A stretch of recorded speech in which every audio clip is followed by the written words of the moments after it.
I'm Nick Knudsen. I need to rename myself. Forgive me. On my screen here. I'm Nick Knudsen. I'm the executive director at DemCast. Lori and Jamie and David, do you want to introduce yourselves real quick? I'm Lori. I'm the director of strategy at DemCast. Hi, I'm Jamie. I'm the director. Oh, there you go. I'm Jamie. I'm the director of partnerships and outreach, and the Zoom bomber is Daxter. And nice to see everybody. I'm David Yankovic. I'm senior advisor over at DemCast, and glad to be here.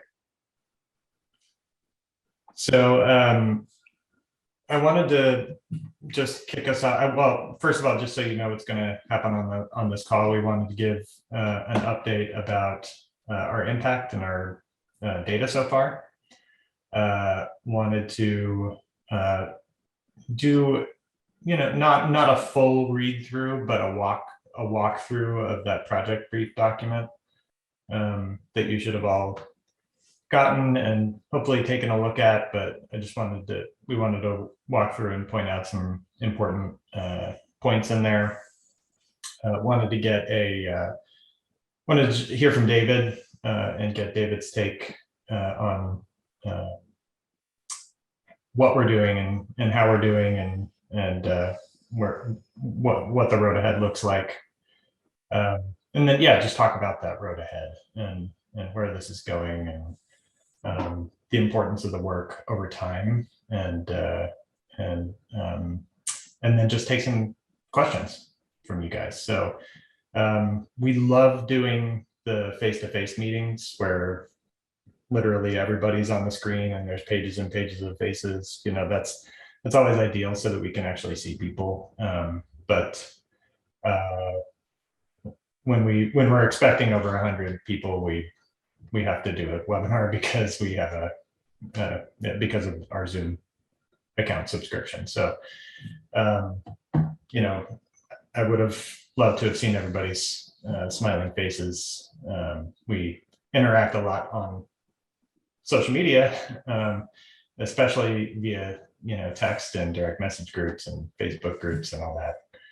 So we don't really get to see each other very much, but we'll create some more opportunities down the road to continue to have team meetings and hopefully do it a little bit more familiar kind of style. So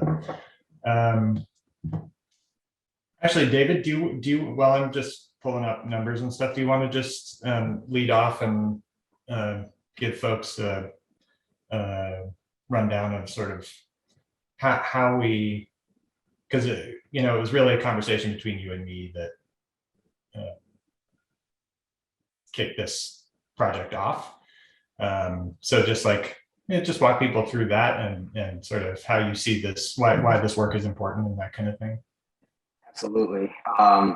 First, it's this isn't just about Ukraine that we're working on right now. There is a much larger picture on both electorally in the United States, but also democracy around the world and what we're able to accomplish here. So when I first came to Nick and we kind of started talking about this, and Lori and Jamie and DemCast, it was the framing here was something horrific is about to happen. Russia is about to invade Ukraine, and this is the first time in history that warfare has ever been conducted over social media. Vladimir Putin didn't understand, as much as he divided the world and used bots and disinformation for the last several years, he really didn't have a grasp on when he does things, we're going to be able to see it in real time and amplify it and really rally the world. And so, with what DemCast has done, Nick's going to get into the numbers, but, we've been able to outperform Russian propaganda and disinformation by several 100 million impressions. And that's in, a group of people who came together. The party and the national security apparatus of everything that's happening isn't where we are. They're not seeing it as quickly or as in real time.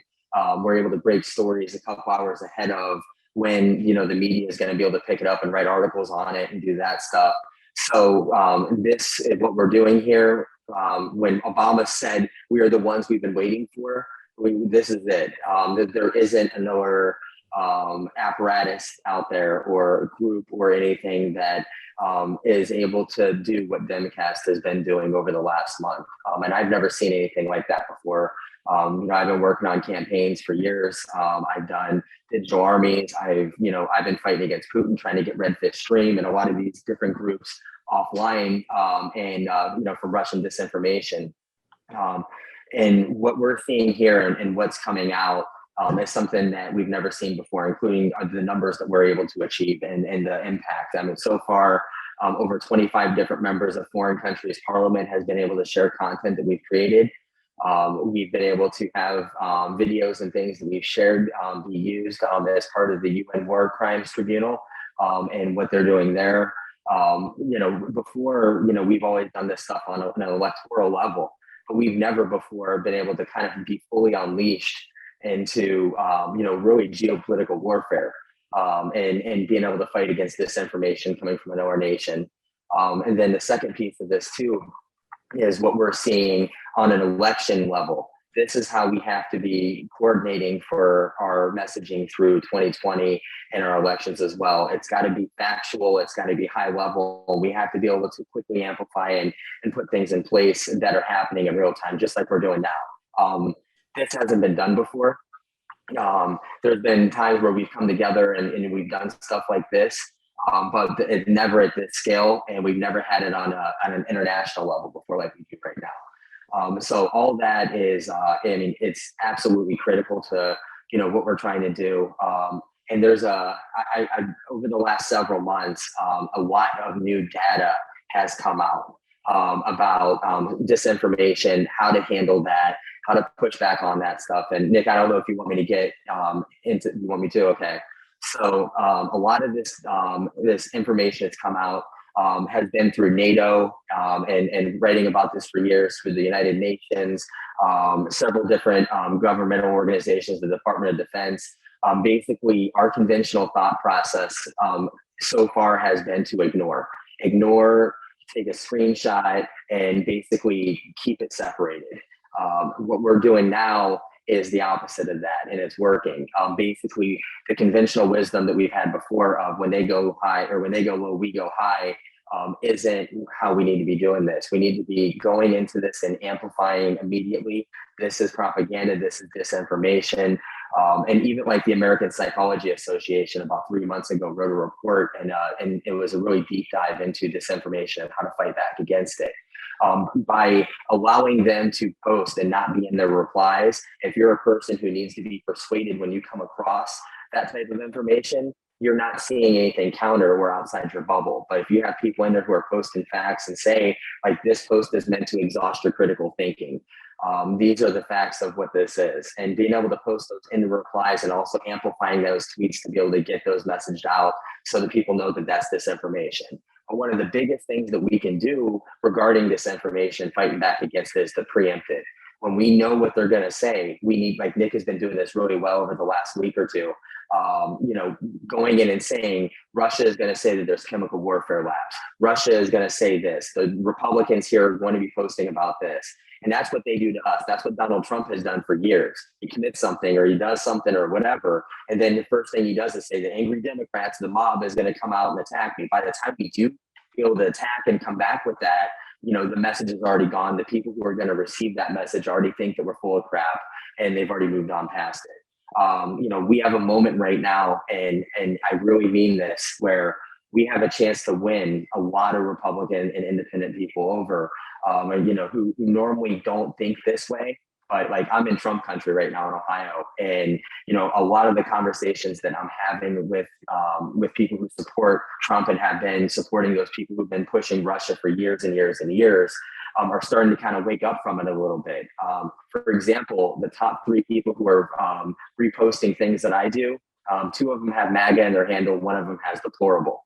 And it's because of conversations that I've had where I basically walk them through how to, what to look for. They're starting to become receptive.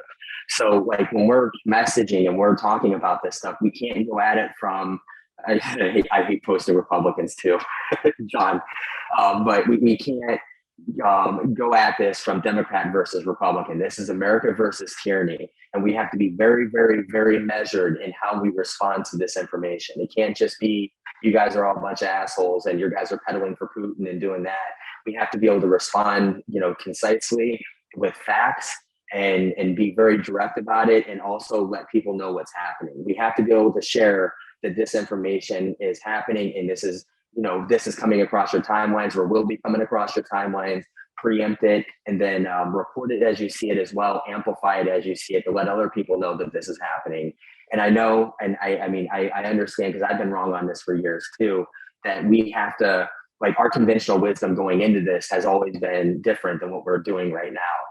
But it's it's effective. And so the numbers that we're seeing come through Ukraine with what we're doing, autocracy, or democracy, not autocracy, in these hashtags, is we're actually able to completely outperform what Russia is doing, and we're able to out-message them. And we're pulling in Republicans, and we're pulling in people who don't agree with us. But if we stick to the positivity type of message of, this is America, we're bigger than this. This isn't about Joe Biden and Donald Trump, because, if we're really honest about this, all of us have fucked up since the beginning of it. When Vladimir Putin came into power in 99, all the way through till now, every president, every legislator, every member of leadership has made mistakes in their own ways.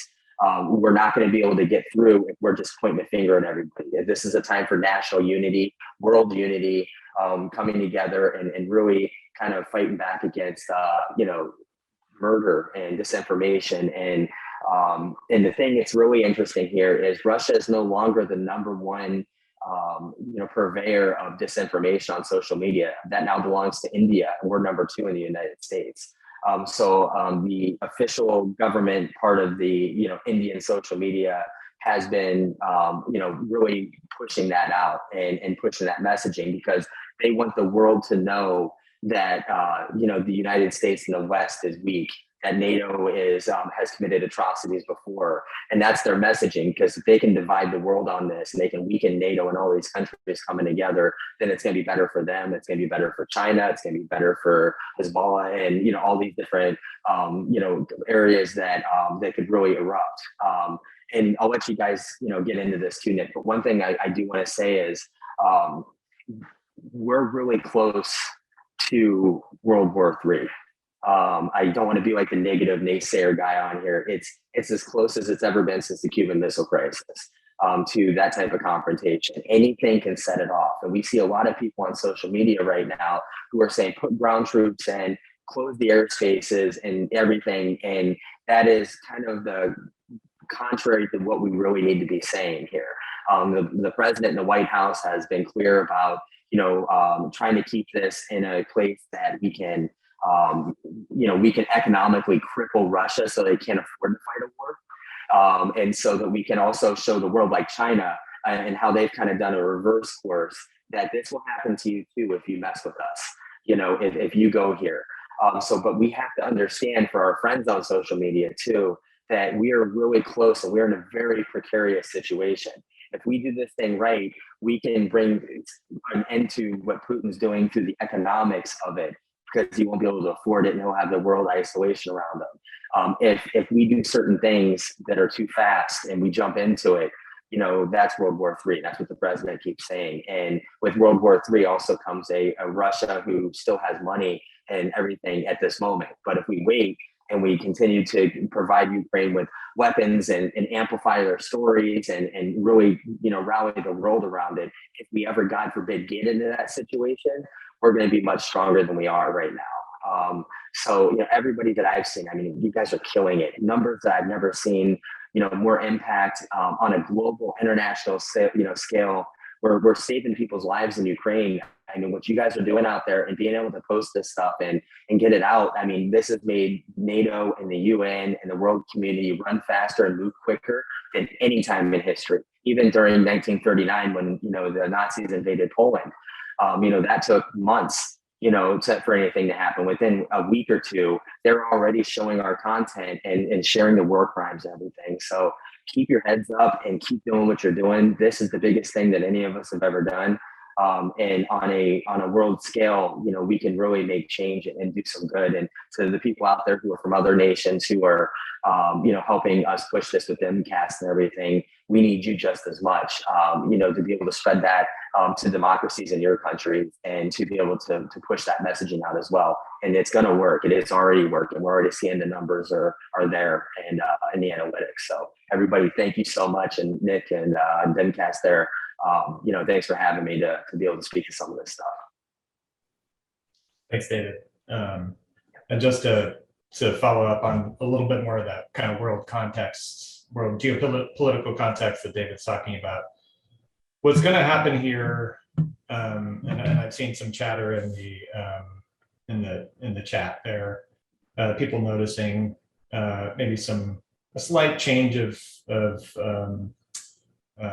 sentiment, maybe a little bit more of anti-Zelensky content being floated around, a little bit more of the biolab stuff floating around. That's because our side started out the global reaction at the grotesque nature of the Russian invasion at the outset was complete and totally organic, and we were all a big part of that. As time's going on here, we live in the social media age, and people's attention is going to start getting drawn away. And so the volume of posts in support of Ukraine, the volume of attention on the plight of Ukrainians, the magnifying glass on Russian disinformation, it's all going to change as we got NCAA tournament, we got Major League Baseball season starting. We've got, people have very short attention spans, and especially on social media. And so our job is actually becoming more important.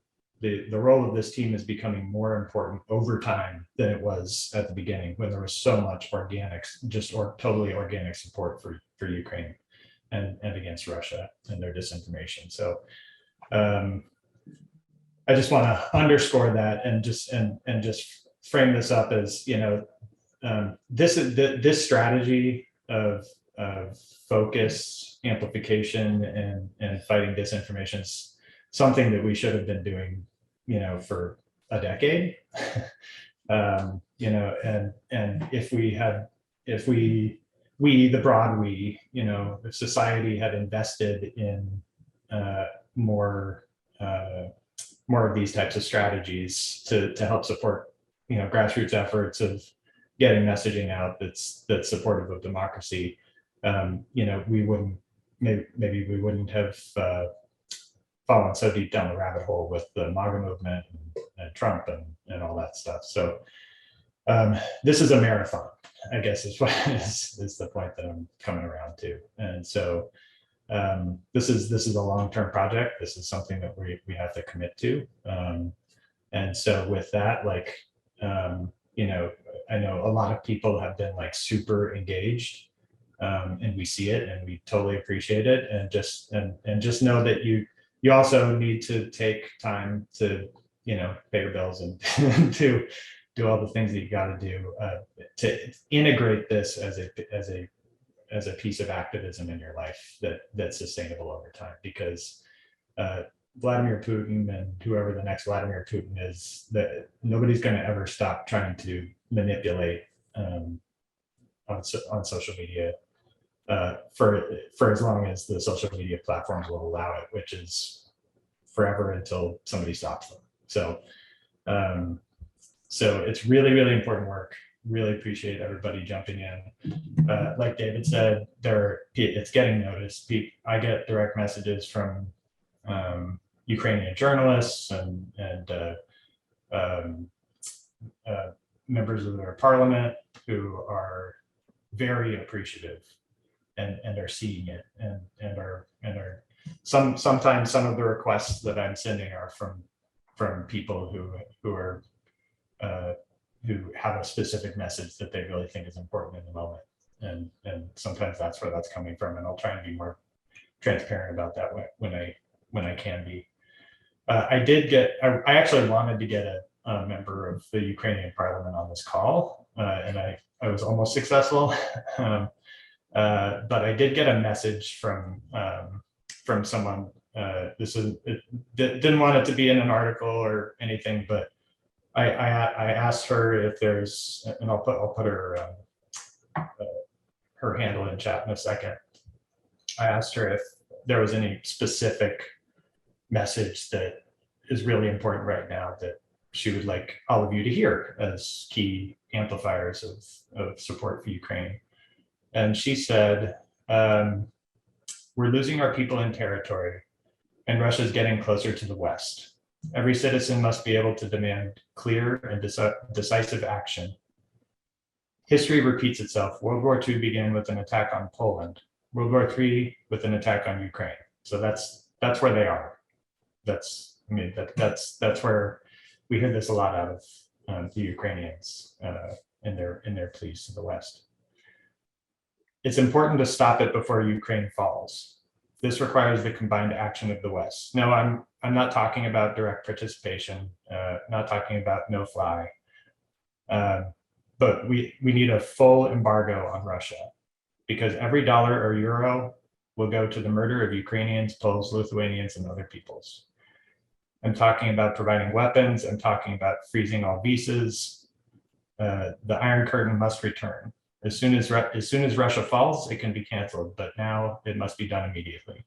And we should also require companies to leave Russia. Large corporations do not want to, some large corporations do not want to do this, but they pay billions of dollars in taxes in Russia. All this money goes to weapons that kill Ukrainians. And then she just sends her great thanks to everybody for what you're doing. So you may have noticed if you were in, and I'm dropping her. Nick, while you're doing that, Yeah. One thing that's really important that I can't stress enough, and it's really cool about these groups, is the sense of community. Checking in on each other, making sure everybody's good, but also, I think that a lot of people out there, they feel guilty for having, feeling emotionally down or anything when in comparison to what's happening in Ukraine. So we have to check in on each other. But we're, and this sounds like it's such a political whatever, but we're only as strong as we are together. But we really are. Like, that sense of community is what makes this work. Us being able to talk and joke around with each other and be able to check in and have that sense of community. That's everything. And, not just in, for us, but all over, when we're doing this stuff, we have to be together, and we have to, check in and have that, those relationships. I mean, any type of successful campaign that I've ever been a part of, number one thing is that everybody was able to communicate and able to have a safe space to be able to vent and talk to each other and do that stuff. And I really like that already of what I'm seeing out there. I love being in the rooms and seeing you guys all joke around and really get into the fight, and knowing how serious this is, but still having that ability to come together and connect. Don't stop doing that, no matter what. Like, keep that part of this going, no matter which way this works, or the marathon 6 months from now. We're only going to be as strong as we are right now, and as close as we are. So build those relationships and friendships up, and and connect together. It's really important. Here. Yeah, that's been one of my favorite parts of this in the early get-go too. Is just the very, very strong. Me making you uncomfortable in the rooms. Is that it? Yeah, sometimes it's good for a laugh, right? Yeah. Just the getting to know people and feeling like we're all going. I mean, of course, we're not going through what Ukrainians are going through, but it is impactful, especially with the amount of content that we're we're consuming as a product of this project, and the photos and the videos, and I've find myself in tears a lot of the time, and I know that everybody else does too. So just coming in with empathy and with and with humility around the idea that we're all just kind of feeling this out. The fact is that nobody's really done what we're doing quite like we're doing it before. So we know that not everybody's an expert in disinformation or information warfare or anything. We're just people, and but that's okay. And so we can ask questions and get to know each other, and just approach the community with humility and with empathy. I think is really important. Yeah, and to your point there, Nick, this hasn't been done before, like you said, ever. How superpowers are going to conduct warfare in the 21st century is being written by what we're doing right now. With Putin and the messaging, and with the United States and the West and NATO and everything else, like this is what it's going to look like. It's not always going to be the bombs dropping and everything else. It's going to be the battle for information online. They've already been waging this for the last 12 years at least. But this is what it looks like. And like what Nick said earlier, if we're quiet about it, or if we sit on the sidelines, the next person is going to come along, and then the next one. It's like Churchill when he said you have to beat back evil every time you see it. But this is what it looks like. And what we're doing right now is truly building out something that's never been done. The government doesn't understand it because really in the last 6 years, everything's changed. The technology is moving faster than the law does. The party isn't able to kind of move as quickly as everything's happening. And so, it's really us kind of leading the charge. And what we're doing here is how this is going to be, written about and documented. It's the forefront of everything. So, keep doing what you're doing. Agreed. So I know that some folks, we have our main sign up page at demcast.com /disinfo for this project. It's possible that we're reaching some people here because we're also streaming on Facebook who haven't actually signed up yet to join the team. And I just encourage you to go to demcast.com /disinfo, and I'll put it in chat here on Facebook. I can't do that, but maybe one of our mods can. And actually sign up.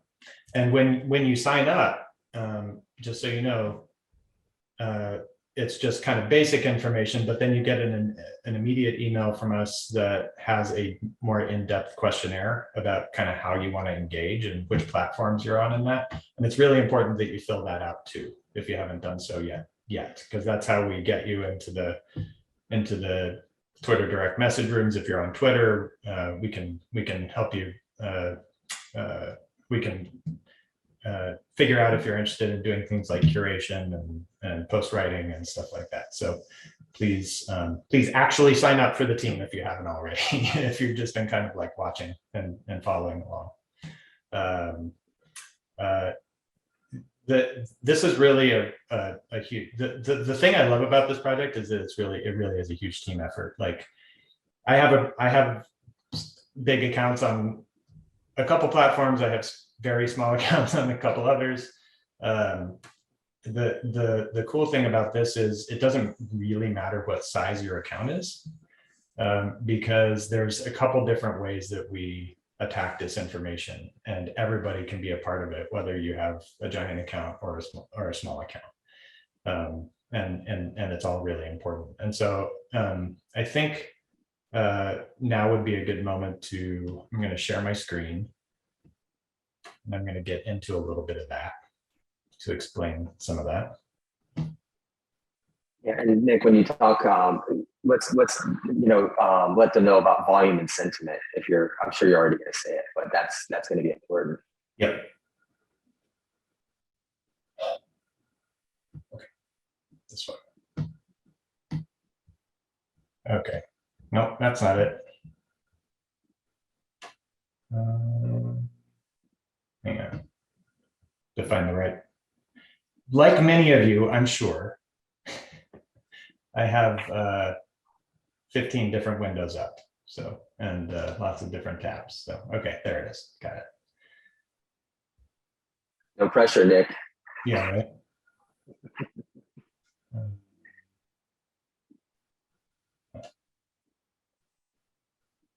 Heidi, it is always fun. I'd love to know what Nick has on the screen half the time. Oh yeah. Okay, here we go. So, so this is the document that we created to help sort of give people an intro and a conceptual frame for what we're trying to do here. We call this project the Digital Front because, like it says right here, you know, social media is not a public square; it's a battlefield, and we need good fighters on the digital front. And the more that people can understand that that's really what we're doing, I think the better you'll be able to engage. I am not going to walk through this whole thing just because it's 9 pages long, and I don't want to just read to you a bunch of stuff. But some key sections here. So narrative priorities. So obviously, like the whole purpose of this is to get messaging out. And to get the right kind of messaging out. And so this section is where we really sort of bullet point out the, you know, the key narrative priorities that we have for this project. So things like refuting Russian disinformation, sharing stories of Ukrainian resistance, highlighting Ukrainian tactical victories if they've been vetted as real. There was a little bit of conversation in one of the rooms this afternoon about sort of questioning whether or not some of the claims being made from the Ukrainian government are valid. And I think that's fair, right? They're fighting a propaganda war. They're trying to keep their citizens motivated to fight. And so I think the more that we can rely on journalistic sources for describing Ukrainian tactical victories, the better. You know, just to in recognition of that fact. Humanizing Ukrainians. Especially now that, like I said toward the beginning, now that focus is going to start drifting away and people are going to start thinking about other things and the midterm elections and stuff here domestically, or if you're in other countries, the soccer leagues, and, you know, all this stuff, like it's natural for people's attention to sort of snap back a little bit from sort of the obsessive way that people were following this at the very beginning of the invasion. So really, emotion is a really key way of doing that. And so making, and as hard as sometimes the graphic content is to share, and we always need to make sure that we're sharing it with appropriate caveats and warnings, like, hey, there's some graphic content here, but it's important for people to see this. Like, we need to show what's actually happening on the ground in Ukraine so that we can keep people's level of dismay and ire heightened, so that they continue to pay attention and keep sharing. Lifting up stories of Russian resistance where we can find them, and also the impact that, you know, Putin's invasion is having on the Russian people, and just continuing to talk about the fact that this didn't all just start right now. Both the war itself, the physical war, and also the digital war, you know, really kicked into high gear in 2014 when he initially invaded Ukraine, and this was basically an inevitable outcome because of who Putin is, and there will be there have been various excuses that have come out denazification, biolabs, all these things, it's all sort of just retroactive justification from Moscow about why they went in there, and there will be more. They'll grab onto some other random conspiracy theory. But so continuing to remind people that Vladimir Putin, in 2005 said, that this fall of the Soviet Empire was, a huge disaster, and he clearly wants, in the speeches leading up to the invasion, he said that he wants to rebuild it. His motivations are clear, and we have to keep hammering that one home. So just be sure, that these are the key to successful messaging is repetition. And sometimes it might seem weird to keep saying the same thing over and over and over again. But it's actually one of the most important parts. We need to keep saying, hitting these points, saying them in different ways, sharing different media sources and different graphics and videos and all that kind of stuff. But the core messages, we need to stay on message. Some things that we don't want to focus on. The first one David kind of got to was sort of basically like military policy about what US and NATO should do. It's US and NATO are going to do what they're going to do because they are worried about World War III, and people yapping about it online is not going to move them one way or another. It's going to be the situation on the ground, the intelligence that they have, the international geopolitical situation is going to be what ends up moving them to do one thing or another. So, lots of people are going to be talking about that, and there's going to be lots of opinions about that. And I think for the purpose of this project, we just want to stay away from that, and let that happen as it will. Like I say here, if you personally have strong opinions about what Biden or Western leaders should be doing, absolutely, talk about it with your friends. Call your representatives or the White House. Tell them what you think, but keeping it off of social media is in everybody's best interest at this point. For our domestic DemCasters here in the US, the GOP is just a big rabbit hole that you could go down 24 hours a day because they're terrible, and they're Putinists and all that. But the sort of cathartic, gotcha kind of posts about them, or that's not really our project here. So staying away from that. I am going to talk about a more sort of intensive and purposeful version of that in just a minute.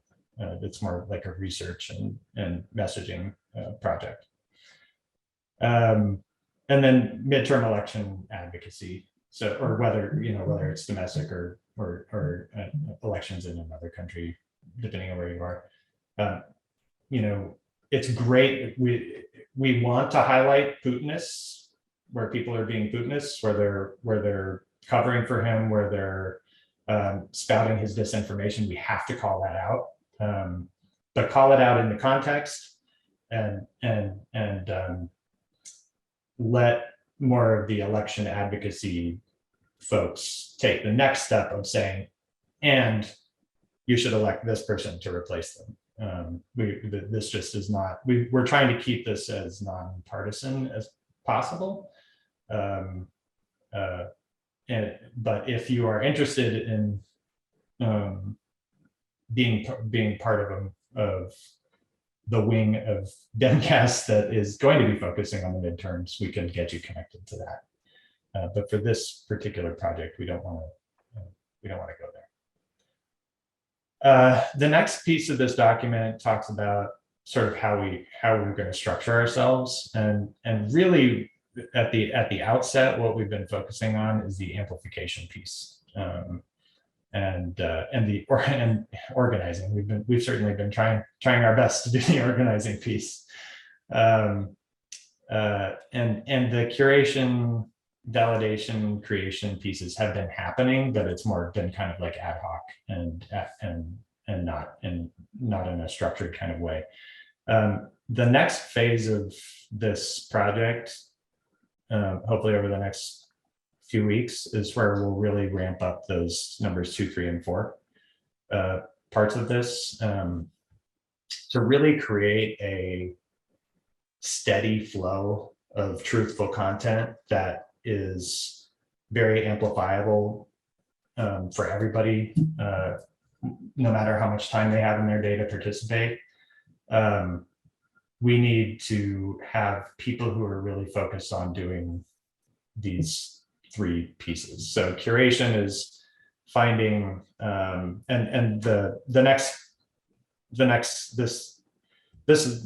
this piece right here shows like an outline of all the different strategies. The next sections delve into each of the strategies in more detail, but basically curation is about finding content, finding truthful content, finding effective content that meets our goals, that aligns with our narrative priorities.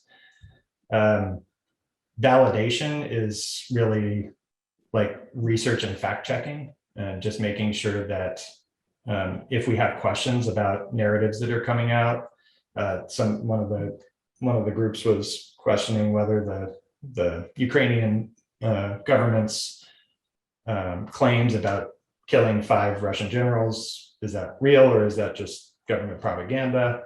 Good question. And rather than having 500 people who are part of the digital front go and try and Google that and figure it out, like having some dedicated people who like to do research to try and validate some of that stuff will be really helpful for us going forward. And then creation is both on the graphic and the social media post side. So we can curate a lot of graphics, a lot of videos, all that, but we also want to take advantage of creativity that people have in terms of creating things that can help push our message out. And then on the social post side, we, as you may have seen, DemCast uses toolkits that are super easy to use, that people can, no matter how much time you have in your day, you can click into that and share a post or two like really, really quickly. And so what we want to get to is the point where we have enough curators, validators, and creators to create a steady stream of content into a single toolkit that somebody can go into every day. Maybe if they might not have enough time to go and delve deep into the Twitter direct message rooms or the Facebook group or whatever, but maybe they have enough time to pump out a post or two, right? So that's going to be really key going forward, is just systematizing that and making sure that toolkit stays really fresh and current and on message. So we're going to be building that out. I've already shot some emails out to some people who've said that they were interested in curation and creation. For those who said that they were into research, you're going to be hearing from me soon. So that's all coming down the pike, and that's a big piece of our growth for this team over the next few weeks. And then I just wanted to get to this amplify section because that's key. So I guess I'll just say, read this. Part of it is what David was talking about in terms of, sort of getting into comment sections and making sure that we're disrupting narratives as they're coming up out of right-wing circles. That's one of these bullets, but there's a lot of bullets here. I think for the most part, what we want to do is we want to push out truth. And you can do that in a variety of ways. You can interact with other people's posts. You can create your own posts. You can use our toolkits to create posts. But the interacting with other people's posts is a great way to amplify, because the way that social media algorithms work, for those of you who don't know, Twitter or Facebook will show content to people. They're going to prioritize showing content to people that when that content is getting interacted with. So the more likes and comments and shares or retweets, content has on social media, the more that content is going to get shown to other people. And that's what we want to do. So we want to amplify good content. And so that'll be part of what the curation team is doing too, is finding good social posts that should be amplified. So this list, I think, is helpful just to give you context for the different things that you can be doing with your time on a day-to-day basis, hour-to-hour basis, depending on how involved you are. And we'll be developing some trainings that go into more depth about these things, so that you can, if you're really comfortable retweeting or resharing posts and interacting with posts, but you're not super comfortable with creating your own, maybe we can get you into that. Or maybe there's some of you who might be willing to jump into comment sections of people who are spreading disinformation to disrupt those narratives, but you don't necessarily feel comfortable doing that. We'll try and help you feel comfortable. We'll develop some training to help you get there. So for now, everybody just everything that everybody's been doing has been great, and it's been really effective. And for now, just keep doing what you're doing. Nick, can I jump back in here? Yeah, please do. I'm seeing a lot of comments and messages coming through the chat, asking, about like validating and doing that. One thing that I'll say that DemCast is probably too nice to say and too humble to say, is they're a grassroots organization. They're ran by the same people that you are. It's minimally funded. They're always trying to find more funding and get more there. But everything that we're doing, everybody we bring into rooms, we're vetting as much as we possibly can. We're digging through and trying to separate any types of bots or plants or anything like that. But one thing you might notice, and I hope you guys don't get too frustrated about, because this is truly a community organization of what we're trying to do is, we're trying to build out a Leviathan program, and there aren't a lot of people who are doing this stuff, and and DemCast is trying to vet, trying to lead this narrative, trying to drive, this historic numbers and everything else. And on the other side of this, it takes a little bit of time. We have to grow together. So please, try to be patient with DemCast and everything. Cause again, like minimally funded, and sorry, but it is what it is. And they're doing the very best they can, with getting the resources from leadership and other nations and doing everything there. But, it's really important to understand who DemCast is. They're a C4 organization trying to do good in the world, but they're only as strong as you guys are out there. If you have special skills or talents or anything like that, like tell us so that we can help put you somewhere to be able to help the cause. And another thing I'll add, and then I'll be quiet for a little bit, but the volume, like Nick said, it's not as important that you have a 10,000 or 100,000 person account. It's the volume of the messaging that we're putting out. Volume is even more important than public sentiment is. So, having the numbers, exploding the zone with, messaging that is what we wanted to do. It doesn't matter if you have 1 follower or if you have 100,000 followers, the volume is more impactful. And for sentiment, basically like how things are perceived on social media, the way that people see how Biden is doing online is a direct indicator of public polling. And we now know that. And that's something that's really changed over the last couple of months that we've been able to see. So when we're doing this, volume is most important, but how much we can help the president and help leadership and that sentiment is actually, think of that as like how social media is perceiving the president is his job approval. And that's what it is online. We can actually supplement that with traditional polling and be able to work those two together to actually have more accurate numbers. So, please be patient with DemCast and help out as much as you can, because they're only as strong as you guys are. Have some patience that we're trying to recruit in. And if you guys know anybody, have them sign up, bring them in, absolutely. I saw someone say that they thought that, this might be about recruiting on the call. That's good to do that. But really this call was, Raven, they'll put the link up for you there.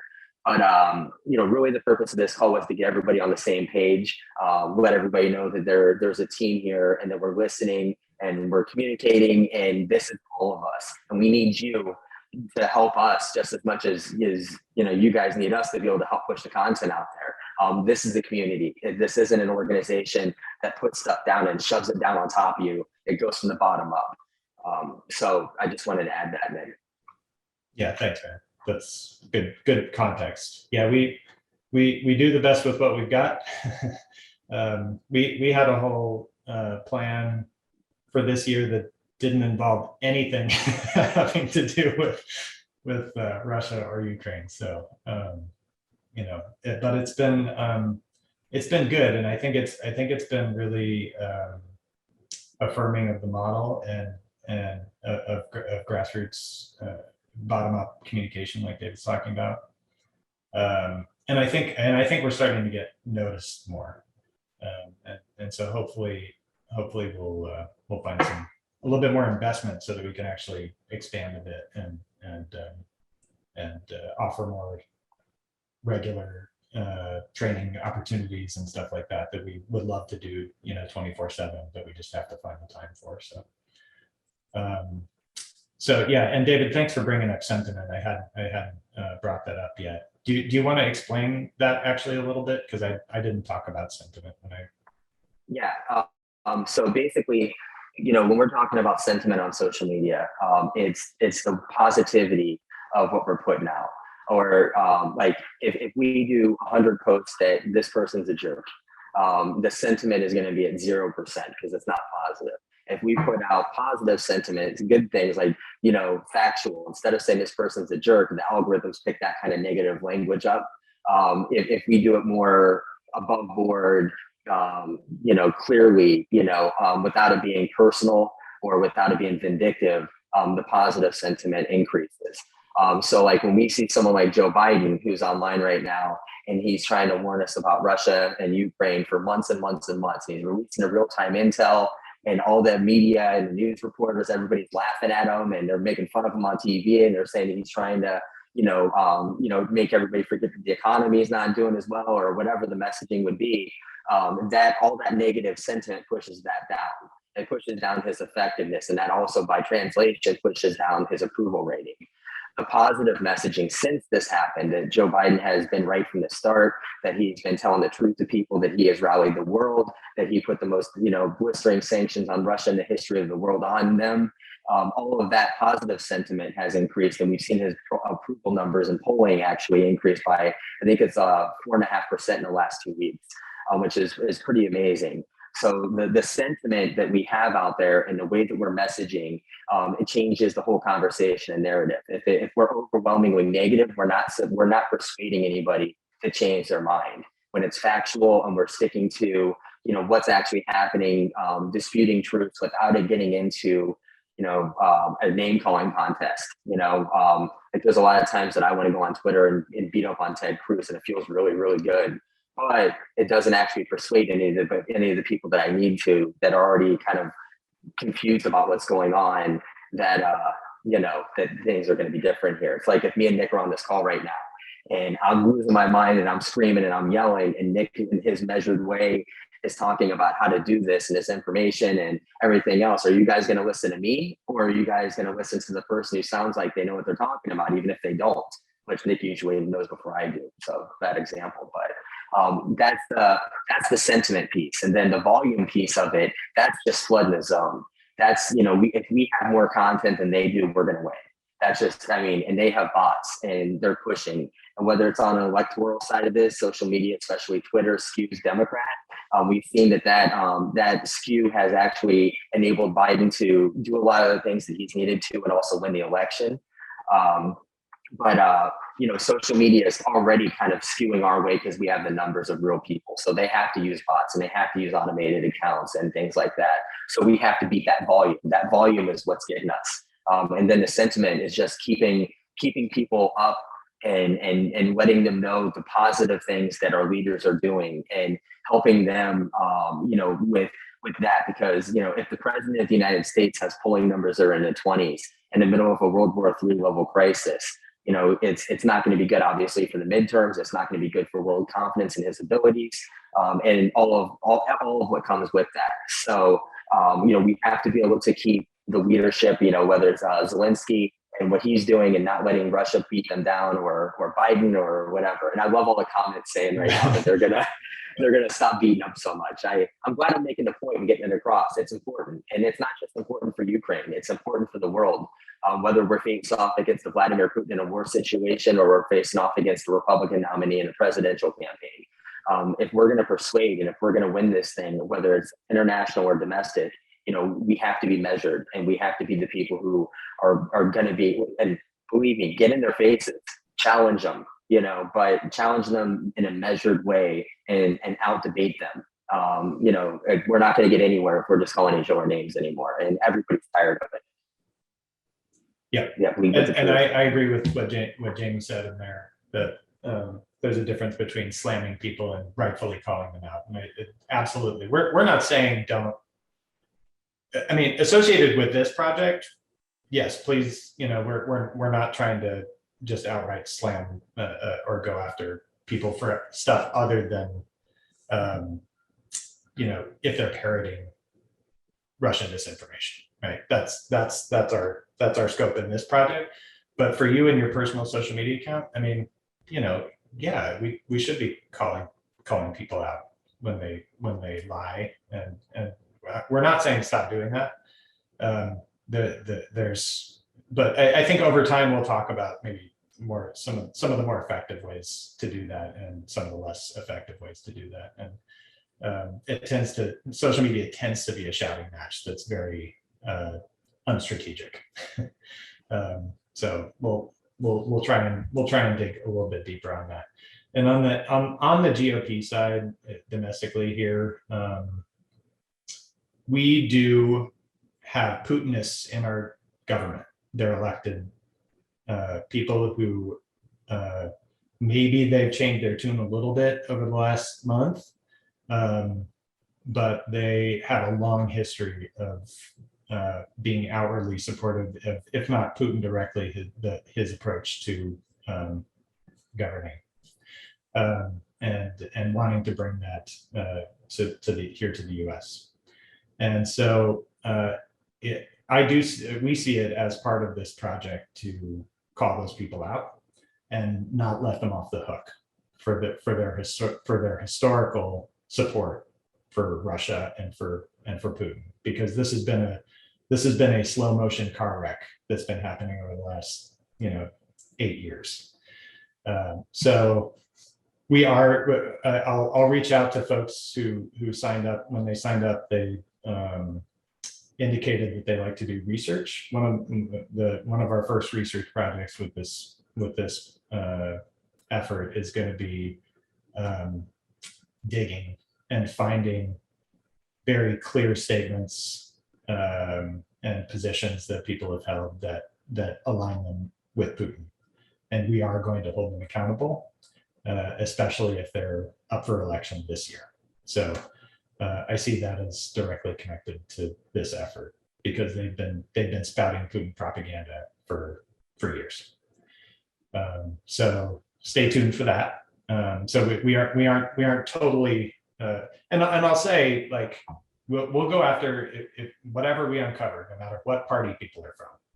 It's really not a partisan thing. It just happens that the GOP is the party of Putin in the US. So that's how it's going to shake out. But if we find some Democrats like a Tulsi Gabbard or whatever, then, but of course she's not up for re-election, but somebody like that, then we'll go at them too, because we can't have this authoritarian crap anymore. So that'll come in. We'll have more research related stuff too, that's not about domestic politics, that's more closely connected to Russia and Ukraine. So I know we're 3 minutes over. We haven't talked about the numbers yet, so maybe that's a good way to get toward the end here. I have not been looking at the questions. So Jamie, Lori, if there's some questions that we should answer, I can stay on. I'm happy to stay on. If folks have to go, totally understandable. But I do want to talk about the numbers first. So we had, let me get the numbers. So far, since we started this, we've been using 3 different hashtags: democracy, not autocracy, long live Ukraine, and Ukraine under siege.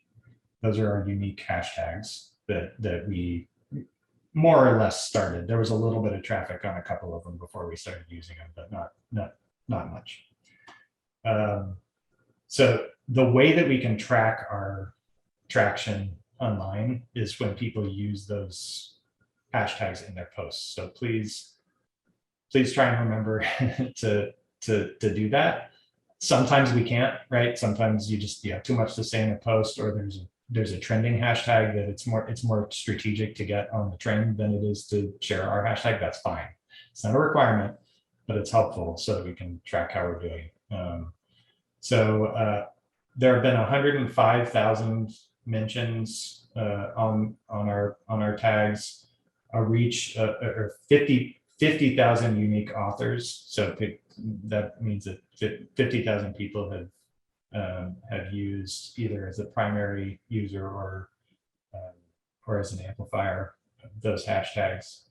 A total reach of 236 million people, and total social media impressions of 1.2 billion in just over 3 weeks. So it's really impressive, and especially when you realize that a lot of what we're doing is not getting tracked, and there's really no way to track it.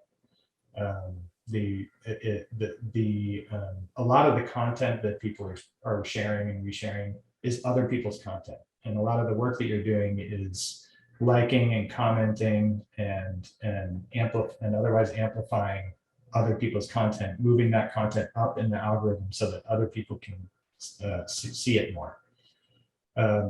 We can't even count that stuff. This is just literally the posts that we've created as a group and how much traction they've gotten. And those times when we've remembered to or could include the hashtags. So, because I know that there have been plenty of ones that I had that did really well, and I was like, oh, I forgot to put the hashtag on there, which is just totally fine. But it gives you a sense of the immense impact in terms of eyeballs that we're getting with the content that we're pushing out. And that's I love how straight you can be when you say these numbers. It's so level. Like, this is like these numbers are numbers that I've never seen. Yeah, that's animated, Nick. Like, this is historic level number. Like, it's mind blowing to me how fast everybody organized and how hard, like, what we're doing. I've never seen anything like this, and I don't know anybody else who's ever seen anything like this either. Like above board, like huge. Like, this is historically big numbers. and Nick is, he's a numbers guy, so he's kind of going through it, but it's huge. Like, it's massive. No one's ever done this before. I just want to hit this home for you. And that's why we have, members of parliament from Ukraine reaching out, right? It's obvious. People see it.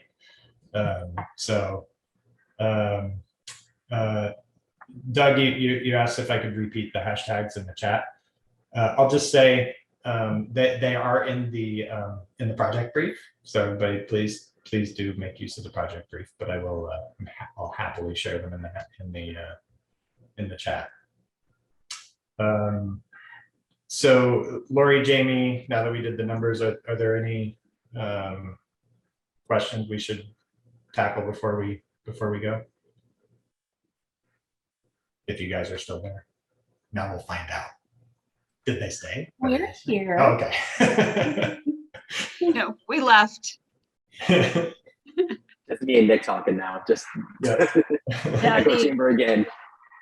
Just one thing I wanted to mention really quick is we are going to be rolling out a campaign targeting some of the companies that are still operating in Russia. So stay tuned for that in the next day or so. Yep. And that was partially because I got, well, actually it was Jamie's idea, but it came at the same time that I got that feedback from that member of parliament that they really wanted us to push on companies to get the hell out of Russia. So it's good timing. Yeah, and all about the economics. As much as we can economically hurt Russia, the more that they're going to feel the pinch on this, and the less that they're going to be able to think that they can go into a global war. If they can't, if they're going to China already and begging for money, we're doing our job right. As much as we can cripple that, that's really good messaging. Yeah. Okay. So, questions? Well, Betsy Rubin had asked or stated that there are people on the far left not supportive of Ukraine because they think that US and NATO are somewhat at fault in this. And she's asking if the digital toolkit actually addresses that content or not. I don't believe it does at this point. I kind of think that's looking in the rearview mirror at this point. I'm sure that we all, have made mistakes as global leaders. But at this point, I think we have to deal with the situation as it is going forward.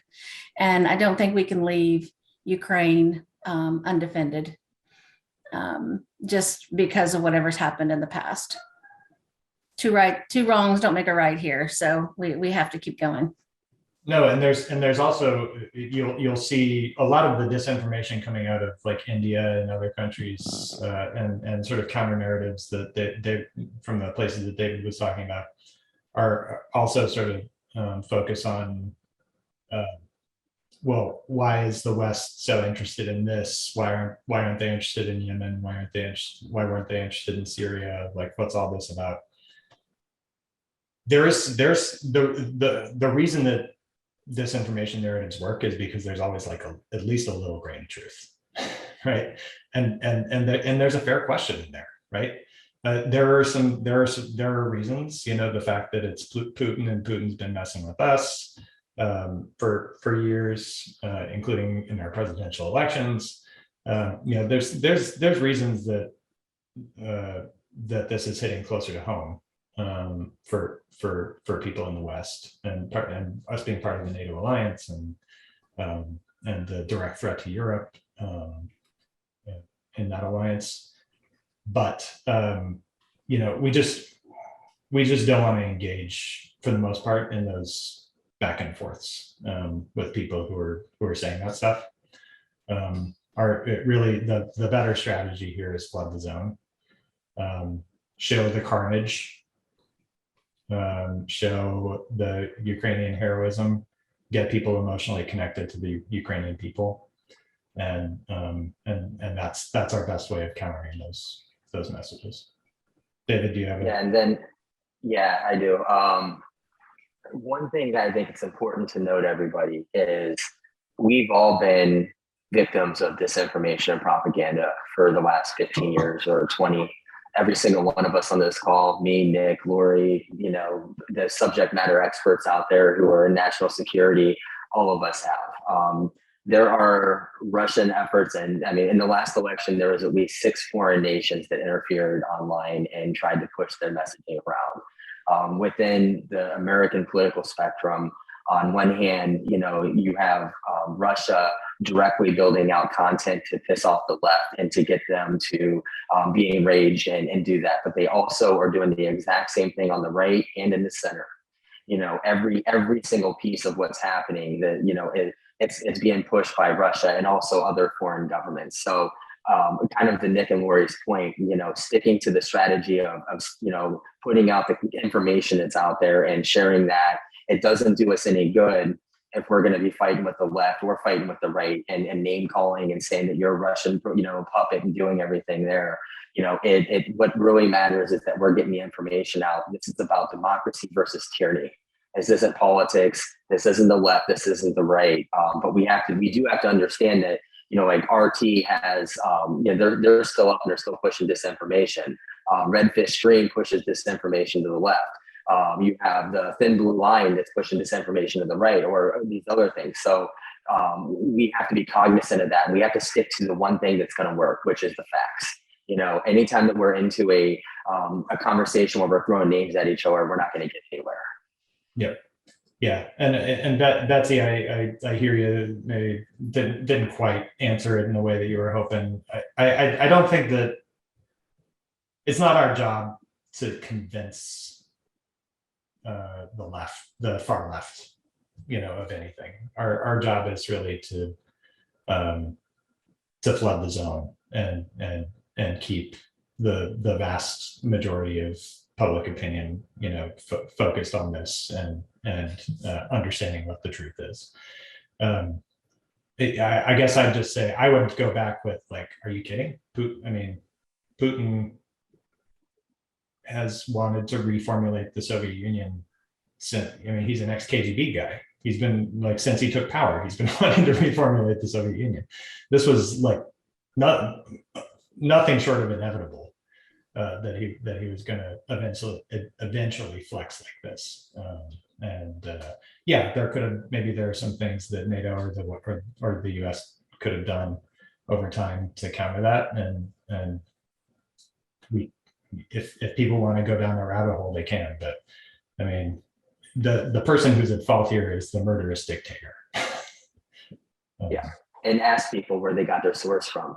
You know, when they're saying things that are, you know, Russian talking points and things like that, like, where are you getting this information from? Why do you feel the way that you do?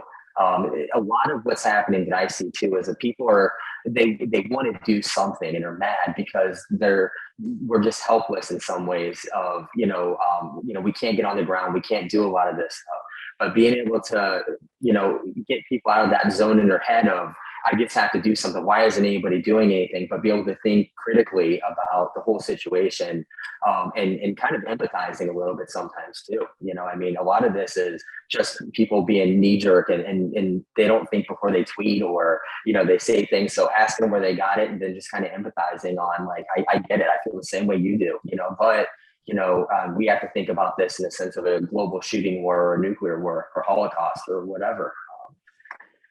Yeah. We have any others? Other questions? I think we've covered most of it. Okay. Cool. And we're quite a ways over. So we so appreciate everybody. This won't be the last one of these meetings. We'll do these more regularly as we go forward and develop systems and all that kind of stuff. But we were definitely overdue for just a straight up, like, team meeting. So really happy that we were able to do this. We'll do it again soon. Appreciate everybody's willingness to sort of up level. I see a lot of that in the chat. Like, I want to do more. That's great. And we will figure out ways to plug you in and have you do more, because there's no shortage But when you're trying to sort of reorder narratives on the internet, there's no shortage of things that people can be working on. So we'll take advantage of that, and appreciate everybody's activism. This is important work, and we will see you in all the places that we see you, the Facebook groups and the Twitter groups and emails and texts and all the different ways. So thanks, everybody. Thank you. And we can't end the call without a DemCat in the picture. So. And cats.